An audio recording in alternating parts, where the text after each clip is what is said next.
Evangelho segundo Marcos, capítulo 9, versículo 15 ao 29, diz assim: E logo toda a multidão, vendo-o, ficou espantada e correndo para ele o saudaram. E perguntou aos escribas: Que é que discutis com eles? E um da multidão, respondendo, disse: Mestre, trouxe o meu filho, que tem um espírito mudo. Diga, espírito mudo. E este, onde quer que o apanha, despedaça-o. E ele espuma e range os dentes, e vai se secando. E eu disse aos teus discípulos que o expulsassem, e não puderam. Diga, e não puderam. E ele respondeu-lhe dizendo: Ó geração incrédula, até quando estarei convosco? Até quando vos sofrerei ainda? Trazei-mo. E trouxeram, e quando ele o viu, logo o espírito agitou com violência, diga violência, e caindo endemoniado, por terra revolvia-se espumando, e perguntou ao pai dele: Quanto tempo há que lhe sucede isto? E ele disse-lhe: Desde a infância. E muitas vezes o tem lançado no fogo e na água, para o destruir. Mas se tu podes fazer alguma coisa, diga, se tu podes fazer alguma coisa, tem compaixão de nós e ajuda-nos. E Jesus disse-lhe: Se tu podes crer, tudo é possível ao que crê. Diga, tudo é possível ao que crê. Mais uma vez. E logo o pai do menino, clamando com lágrimas, disse: Eu creio, Senhor, ajuda a minha incredulidade. E Jesus, vendo que a multidão concorria, repreendeu o espírito imundo, dizendo: Espírito mudo e surdo, eu te ordeno, sai dele e não entres mais nele. E ele, clamando e agitando-o com violência, saiu, e ficou o menino como morto, de tal maneira que muitos diziam que estava morto. Mas Jesus, tomando-o pela mão, o ergueu, e ele se levantou. Diga, o ergueu, e ele se levantou. E quando entrou em casa, os seus discípulos lhe perguntaram à parte: Por que não podemos nós expulsar? E disse-lhes: Esta casta não pode sair com coisa alguma, a não ser com oração e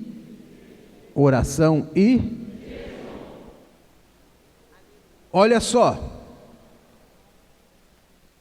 Jesus havia acabado de passar por uma experiência extraordinária, lá no Monte da Transfiguração.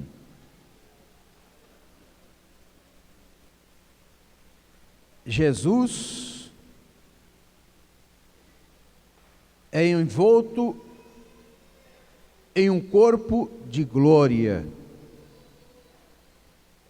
e uma voz do céu dizia: Esse é o meu filho amado, em quem eu sinto muita alegria, a ele ouvi. E os discípulos ninguém mais viram, senão unicamente a Jesus. Naquela visão, eles viram também quando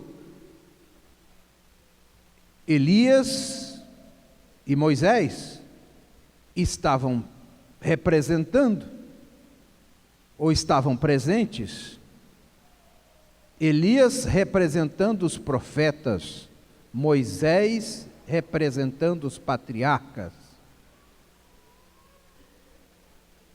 Mas a voz disse: não ouçam Moisés, não ouça os profetas, não ouçam os patriarcas, ouçam ao meu Filho amado, em quem eu sinto muita alegria.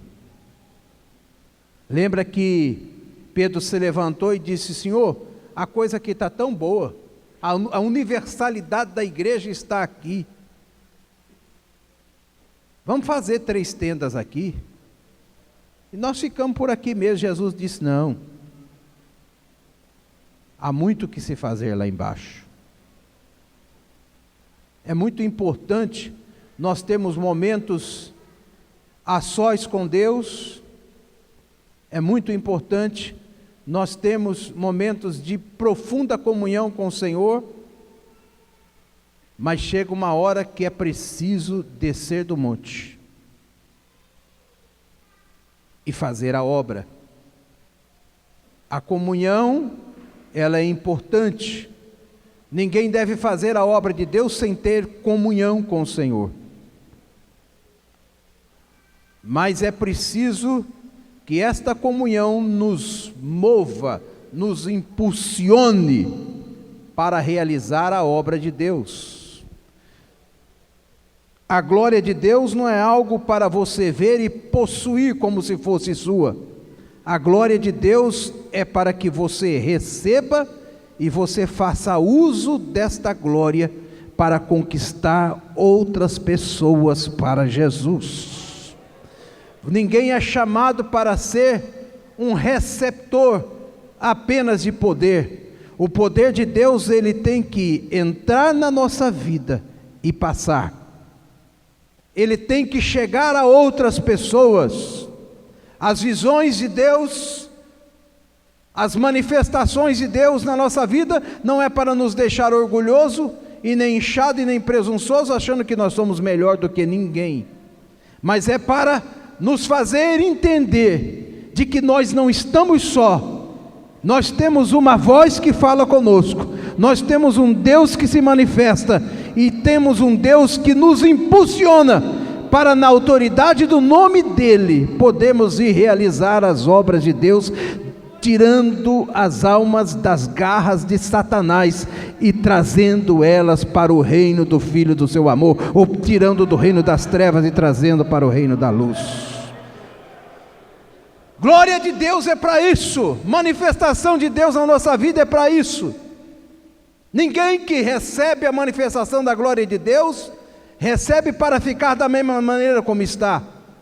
Depois que você tem a visita de Deus, é preciso que você tome uma atitude. Não adianta querer fazer tenda, você tem que descer, porque algo te espera. Louvado seja o nome do Senhor. Quando você busca a presença do Senhor, você nunca sai da maneira como você entrou, você sempre sai diferente, mas você sai diferente para fazer a diferença nesse mundo tão diferente, e que precisa dessa diferença, para saber que há um Deus, que se revela na montanha e se revela no vale, um Deus que fala, um Deus que se manifesta, um Deus que quer transformar vidas, um Deus que quer libertar famílias, um Deus que quer sarar corações, um Deus que quer libertar as pessoas das garras do diabo.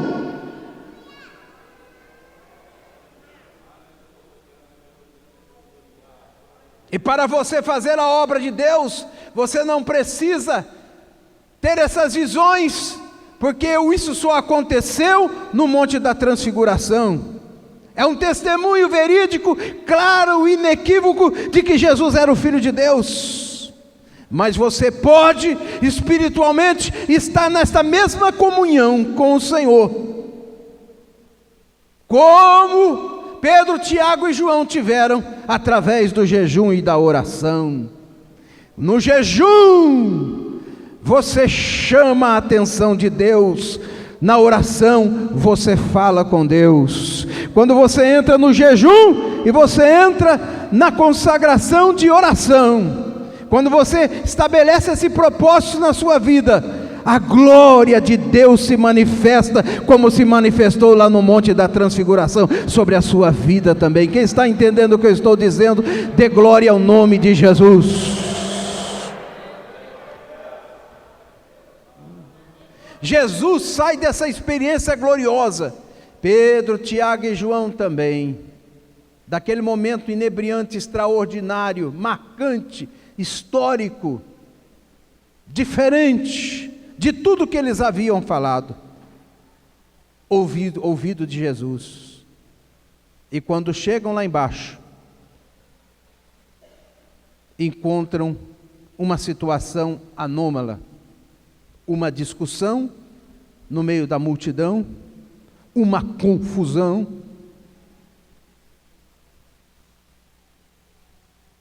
um alvoroço, uma turbulência, e uma multidão descontrolada é uma coisa terrível. Você nunca sabe o que pode acontecer, porque no meio das pessoas, daquela multidão, existem pessoas calmas, mas existem pessoas alteradas. Existem pessoas que, quando estão no meio de uma multidão, elas se transformam.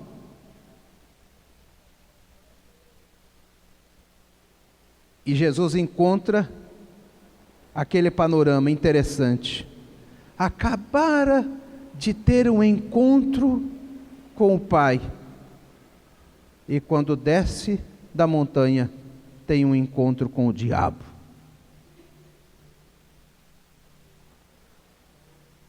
E na verdade, a nossa vida constantemente é isso.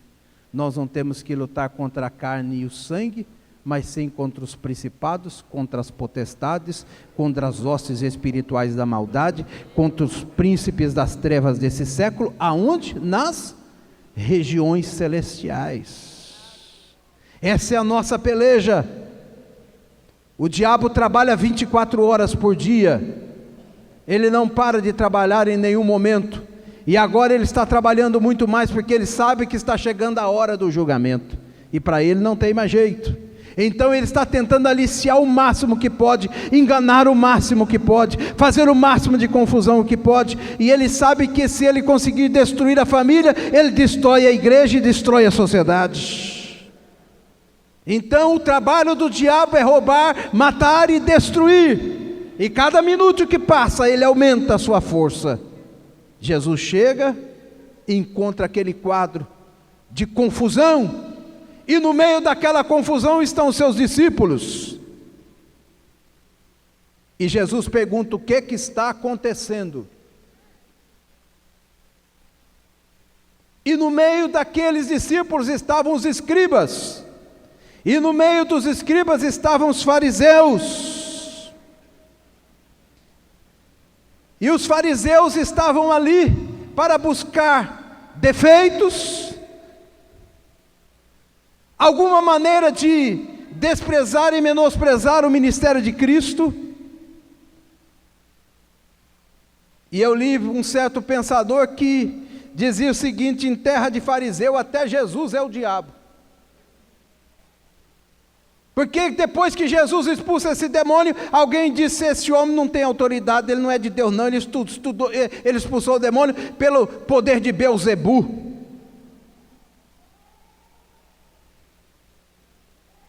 E Belzebu, ou Baal Zevel, era um deus filisteu. Baal, Deus, Zevel, mosca. Ele estava dizendo: esse homem expulsou esse diabo pelo poder do Deus das moscas.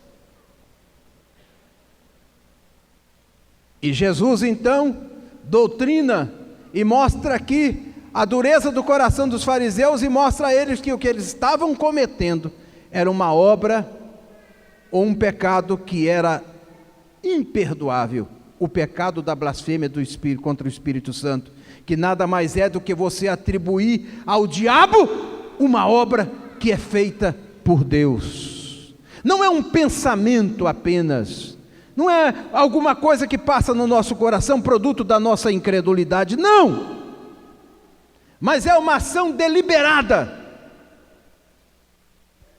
premeditada, com propósitos escusos de tentar desmoralizar a obra de Deus e as coisas de Deus. Algo contínuo, deliberado, pretendido, tramado, buscado, guerreado, usado de argumentos. E a blasfêmia contra o Espírito Santo é exatamente isto. Quando deliberadamente uma pessoa se põe em contradição com tudo aquilo que a Bíblia diz ser a verdade. E existem pessoas que estão vivendo nesse mundo dessa maneira. Para essas pessoas, o ministério do Espírito Santo já acabou. Porque o Espírito Santo é que dia após dia nos convence, não convence o mundo só não, nos convence a nós, porque nós estamos no mundo. Nós não somos mais do mundo, mas ainda estamos aqui. É Ele que nos convence do pecado, da justiça e do juízo. Ele que nos mostra que nós somos pecadores. É Ele que nos mostra que a justiça de Deus foi cumprida em Cristo, e que portanto há um escape para nós. Mas é Ele que nos mostra também, que se nós não nos convencermos que somos pecadores, e que precisamos da justiça e da justificação de Cristo, que nos declara inocente, há um juízo nos aguardando. Ele nos convence do pecado, da justiça e do juízo. Mas se você deliberadamente relega isso e prefere atribuir as coisas que são de Deus a um Deus qualquer, você comete o pecado da blasfêmia contra o Espírito Santo, e a Bíblia diz que esse pecado não tem perdão. Agora deixa eu deixar uma coisa muito tranquila aqui, especialmente para os crentes mais novos. Ora, se não há mais a atuação do ministério do Espírito Santo na sua vida, então você está morto em seus delitos e pecados. E se você está morto em seus delitos e pecados, a Bíblia diz que o salário do pecado é a morte. Então, a essas pessoas, elas são tiradas da vida antes do tempo, porque deliberadamente elas se promoveram ou se propuseram a fazer esta obra. Sabe o que eu estou querendo dizer a você? Primeira coisa, eu quero te tirar esse encargo que está na tua mente, pensando que muitas vezes toca o nosso coração e diz assim: para você não tem mais jeito porque você blasfemou com o Espírito Santo. Eu estou aqui para te dizer exatamente o contrário. Eu estou aqui para te dizer que se você ainda está vivo, é porque o Espírito Santo ainda tem algo para fazer com você. Eu estou dizendo a você que se você está vivo, e se você veio aqui nessa noite, se a palavra de Deus entra no seu coração e você se convence que você pecou, ainda há chance para você se arrepender dos seus pecados. Nem tudo está perdido, você pode reverter esse quadro em nome do Pai, do Filho e do Espírito Santo. Ele quer salvar a sua vida agora mesmo. Eu te digo com a autoridade do Espírito Santo, de que você não blasfemou contra o Espírito Santo, porque o Espírito Santo te convence hoje, que para você ainda há uma esperança. Eu não sou pregador de morte nem de derrota, eu estou aqui para dizer para você, que ainda há uma chance para você. Deus está falando com você, e quer salvar a sua vida, aonde você estiver. Quem está entendendo o que eu estou dizendo, levante a sua mão e glorifique a Deus. Tira isso da sua cabeça.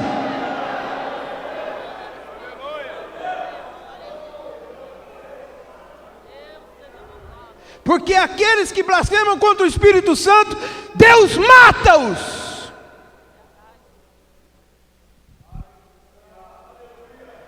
Mas se você está vivo, o Espírito Santo ainda pode falar e fala com você nesta noite. Aleluia, aleluia.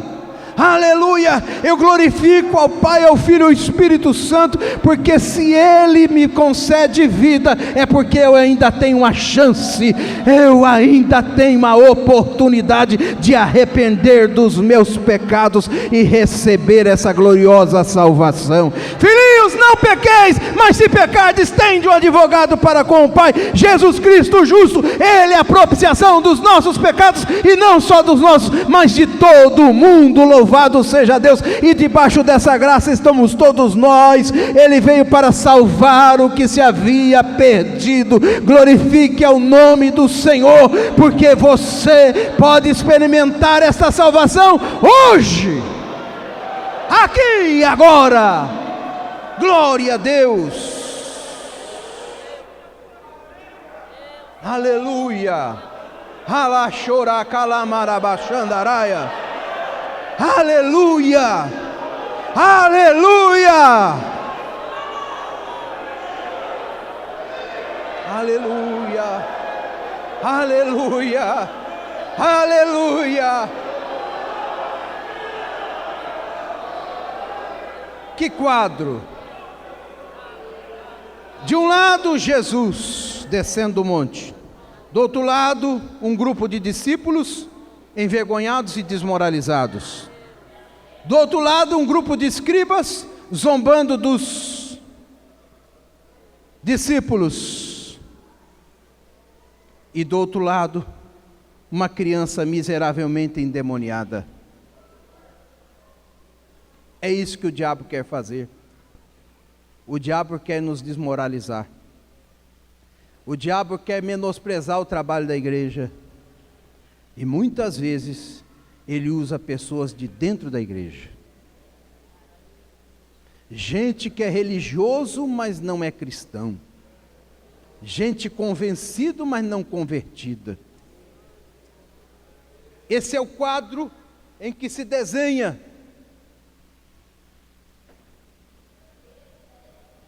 Jesus desce e diz: o que está acontecendo? Alguém se levanta do meio da multidão, a Bíblia não diz quem, diz: olha, nós estamos aqui passando uma vergonha terrível. Está essa criança miseravelmente endemoniada. O pai trouxe para ser liberto.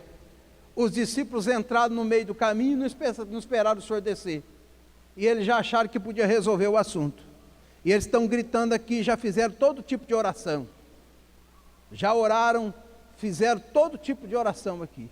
Todo tipo de rogo, todo tipo de pedido.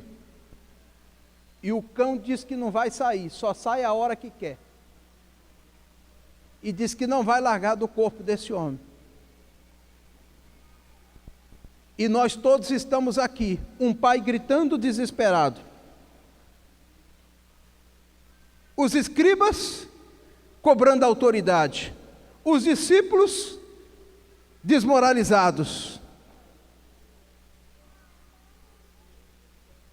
Mas tem alguém no nosso meio, que quando ele chega,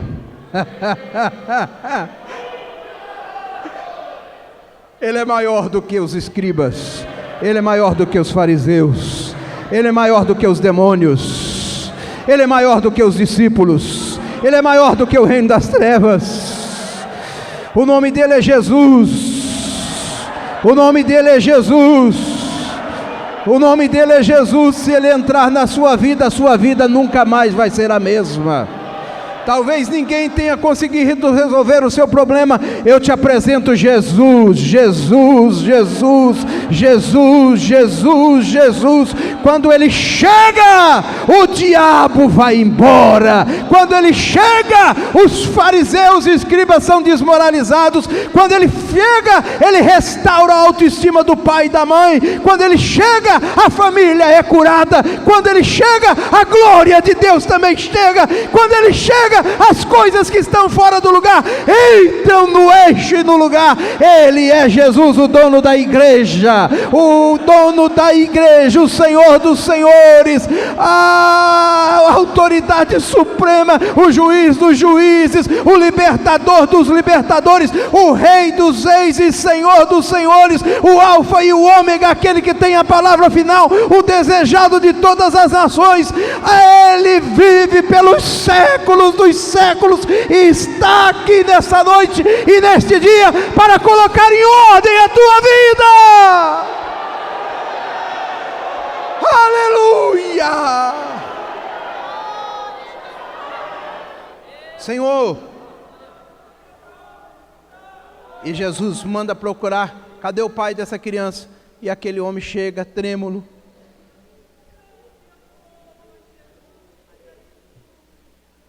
sua fé desgastada, fraquejada. Ele ainda tinha fé.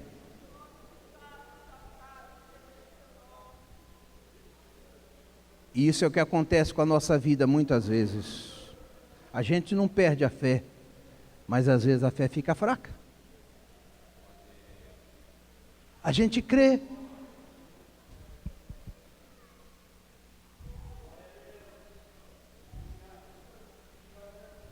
Talvez você esteja vivendo um drama como esse. Pastor, eu ainda não perdi a fé, mas a minha fé está fraca.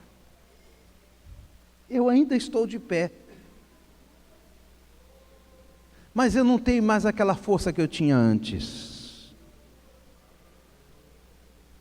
A luta bateu na minha casa, o problema atingiu a minha vida. Eu estou cansado, e eu já não sei aonde buscar mais. Me ajuda.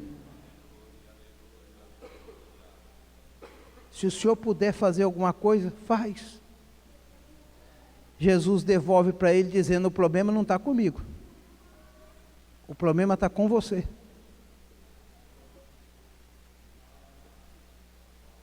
A questão não é se eu posso fazer, a questão é se você crê que eu possa fazer.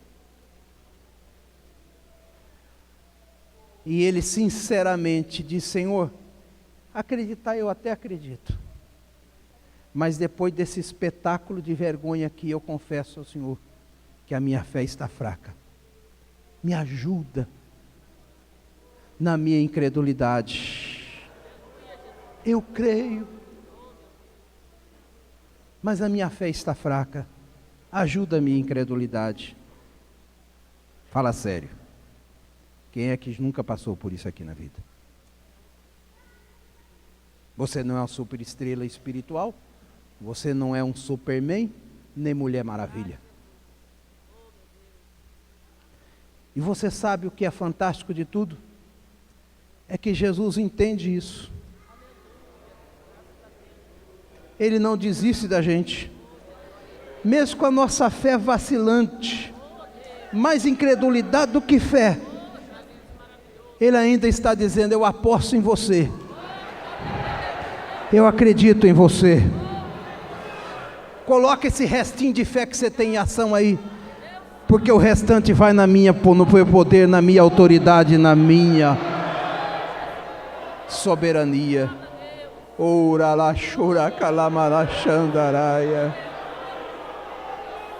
Aleluia, aleluia, aleluia, aleluia, aleluia, aleluia.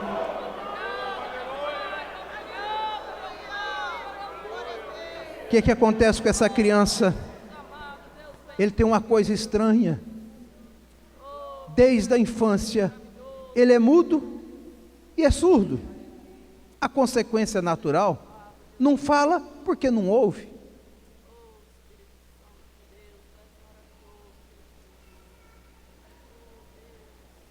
Mas não tem só isso. Volta e meia, entra uma coisa esquisita no corpo dele, e ele começa a se contorcer e se convulsionar.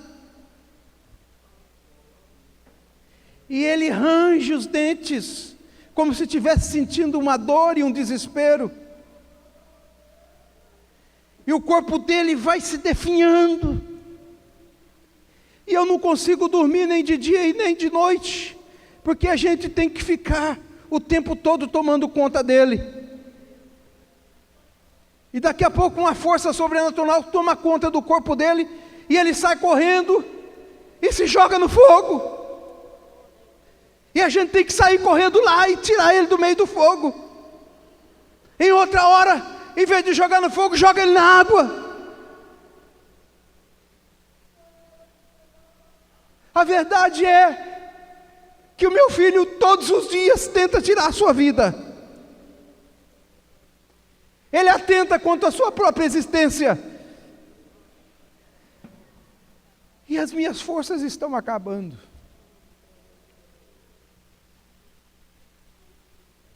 Porque o diabo não marcava a hora, como até hoje não marca.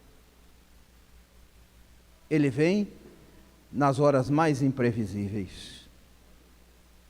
A Bíblia não diz isso, eu imagino que o Satanás aparecia no corpo daquele rapaz, na hora que talvez o pai estivesse mais cansado, sonolento. Aí o diabo entrava. Tinha que espantar o sono e correr. E aí, já não era só aquele menino que estava endemoniado. O pai também estava doente. A mãe também impossível. Se tivesse algum irmão, talvez fosse possível. É isso que o diabo faz. Ele quer destruir a tua família. Ele quer destruir o teu filho. Ele quer acabar e tirar tuas noites de sono. Ele não quer que você tenha paz.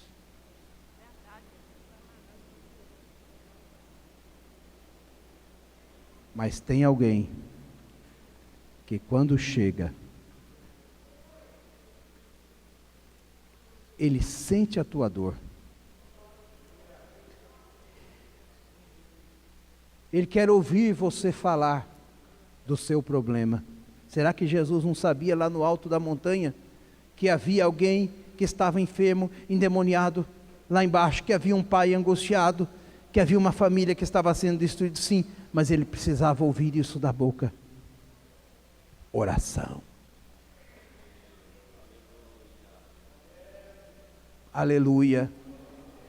Você tem colocado a sua família na presença de Deus? Ou você é daqueles crentes que vive, é o chamado crente 6 horas. Crente 6 horas é aquele 6 horas por mim, 6 horas, mas você mesmo está orando? É bom fazer pedido de oração, mas só que você está levando esses pedidos de oração para a presença de Deus. O que é que você tem feito em prol da sua família? O diabo quer destruir a minha e a tua família. Ele quer enfraquecer a nossa fé. Ele quer destruir a nossa vida. Jesus sente a aflição daquele homem. E Jesus, quando chega perto daquela criança, diz: eu não quero saber quem é o teu nome, de onde é que você veio, para onde é que você vai, de que região do inferno você é. Jesus nunca perdeu tempo para dar microfone para o diabo. Jesus nunca deu ibope para o Satanás. Jesus simplesmente levanta e diz: espírito mudo e surdo, eu não estou te pedindo, eu estou mandando. Arruma a tua matula, junta as tuas tralhas e pode ir saindo, com macumba, sem macumba, com feitiço, sem feitiço. Eu não quero saber de onde é que você vem, de que origem você é. Eu te conheço desde a fundação do mundo. Eu sei quem você era e no que você se tornou. Cala e sai. E a Bíblia diz que o diabo se manifestou, e gritou, e revolveu, e pulou, e depois largou o corpo daquele menino.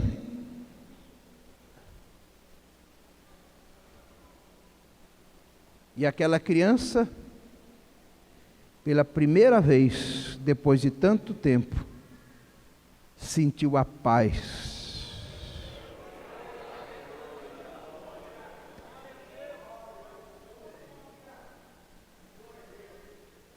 E caiu como se tivesse morto. Na verdade, não estava morto, estava limpo. Na verdade, não estava morto, estava são. Na verdade, não estava morto, a paz entrou dentro do coração dela. Jesus vai lá e disse: meu filho, aqui não é lugar de você dormir não, vai dormir em casa. Ora lá, baixura, calabara, xandará. Ah, é demais para você ficar com a sua boca fechada. Levante a sua mão e glorifique o nome do Senhor.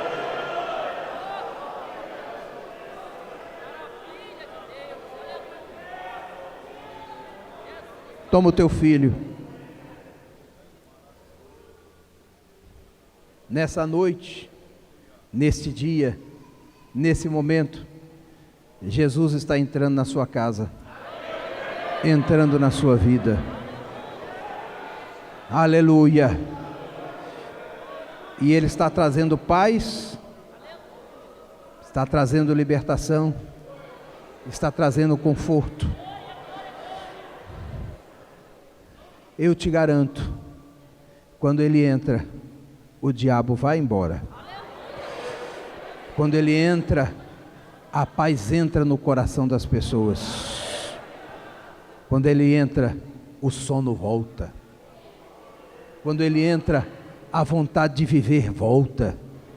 Quando Ele acontece na vida da pessoa, a tristeza vai embora. E tem mais um detalhe, Jesus disse assim: vai e nunca mais entre nele. Era como Jesus estivesse dizendo: chegou o mais valente, você perdeu, agora ele está debaixo do meu comando e da minha autoridade. Agora quem habita no corpo dele sou eu. Perdeu, Satanás, perdeu, perdeu, perdeu, nunca mais.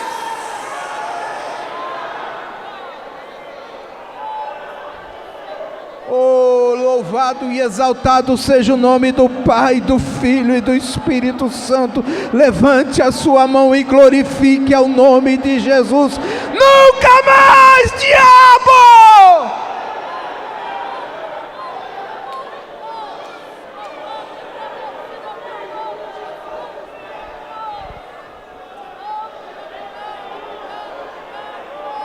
Levante a sua mão para o céu comigo. Bora, levanta essa mão firme aí. Deixa de ser fraco.